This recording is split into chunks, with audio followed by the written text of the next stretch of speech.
What kind of boulder shelter can withstand a severe blizzard like this? When Vic traveled to northern Georgia for the first time, the towering snowy peaks stunned him. Yellow oak leaves carpeted the winding trail, with dead trees and rock walls on both sides. Vic planned to build a shelter here, to fully enjoy the scenery. This narrow gap right here was the ultimate prime spot. After sketching a quick mental blueprint, Vic started clearing away leaves and debris inside the crevice to fit a single person.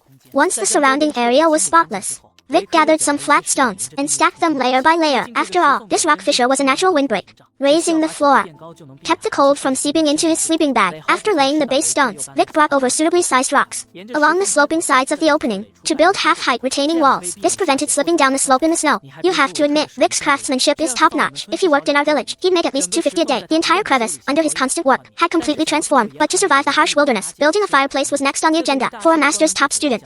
This was a piece of cake. Vic first built a basic frame with branches, then plastered it with wild concrete. But to get the fireplace roaring like a sports car, he also needed a chimney. He just stacked it upward along the rock fissure, and the smoke would vent cleanly outside. Once built, Vic eagerly grabbed some firewood to test it. The flames instantly caught the dry wood. The orange glow instantly warmed up the entire stone nook. The smoke rose through the newly built chimney, with not a wisp drifting back inside.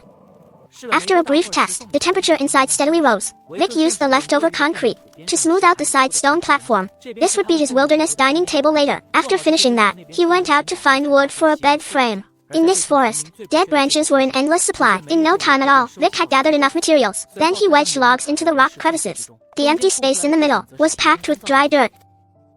Sitting on it felt a bit chilly on the rear, but otherwise it was perfection. So Vic turned around and gathered golden fallen leaves outside, spreading them evenly over the mattress. Honestly, lying down on this beat any five-star hotel. But it wasn't time to rest yet. He had to finish the entire shelter before nightfall. The processed branches ahead served as the core pillars. Just a few taps with a hammer wedged them securely into the rock gaps. Next came the dust net and waterproof tarp from home, spread out and secured, finished with a layer of leaves for windproofing, waterproofing, and insulation. Snow began to drift from the sky, and the temperature plunged rapidly. Before long, the landscape turned pure white. The newly made shelter roof was covered by nature's white blanket. Vic quickly grabbed his backpack and went inside, then frantically threw up the side walls against the chill, just to be safe. Every gap in the walls was stuffed tightly with moss.